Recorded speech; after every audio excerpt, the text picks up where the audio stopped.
So I have a given here limit of 3x plus 4 as x approaches to positive 4. Since ano naman siya, wala na, di naman magiging 0 yung ilalim niya or di naman siya undefined yung magiging sagot. Pwede natin siya i-dire-diretso. So, lalagyan na natin yung 4 dito. So, 3 times 4 is equal to 12 is equal to 12 plus 4 is equal to 16. So, ang sa magiging sagot natin is limit of 3x plus 4 as x and approaches 4 is equal to 16. And next, for the number 2, we have a given of limit of 2x minus 1 all over 3x plus 4 as x approaches negative 2. Same lang sila ng negative 1. Hindi naman magsisiro yung ilalim nila and hindi magiging undefined. So, pwede natin sila i-dire-diretso. Ilagay lang natin sila lahat sa x. So, 2 times negative 2 is equal to negative 4 minus 1 is equal to negative 5. Then, 3 times negative 2 is equal to negative 6 plus 4 is equal to negative 2.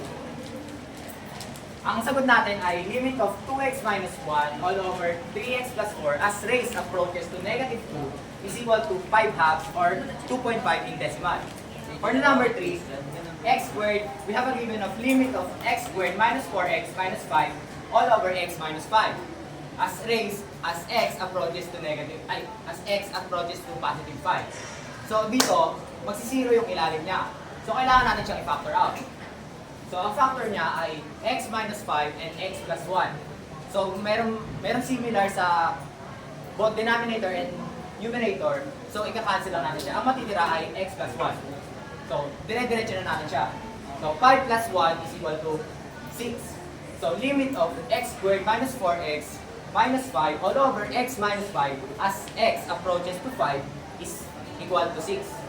For the number 4, we have a given of limit x cubed minus 1 all over x minus 1. So, syempre, mag-define yung ilalim niya pag dinire-diretso natin siya. So, kailangan pa natin siyang i-factor out. Ang factor ni x cubed minus 1 ay x plus 1 and x squared plus x minus 1. So, may same sa numerator and denominator. Cancel lang natin sila. Ang matitira x squared plus x minus 1. So, meron na tayong given. Pwede na natin siyang dire-diretso. So, 1 squared plus 1 minus 1 is equal to 1. For the number 5, last, we have a given of piecewise function, limit of 2x minus 1 if x less than negative 2 and x cubed plus 3 if x is greater than or equal to negative 2 as x approaches to negative 2. Hindi naman mag-define dyan eh. So, pwede natin siyang dire-diretso. So, 2 times negative 2 is equal to 4. Negative 4 minus 1 is equal to negative 5.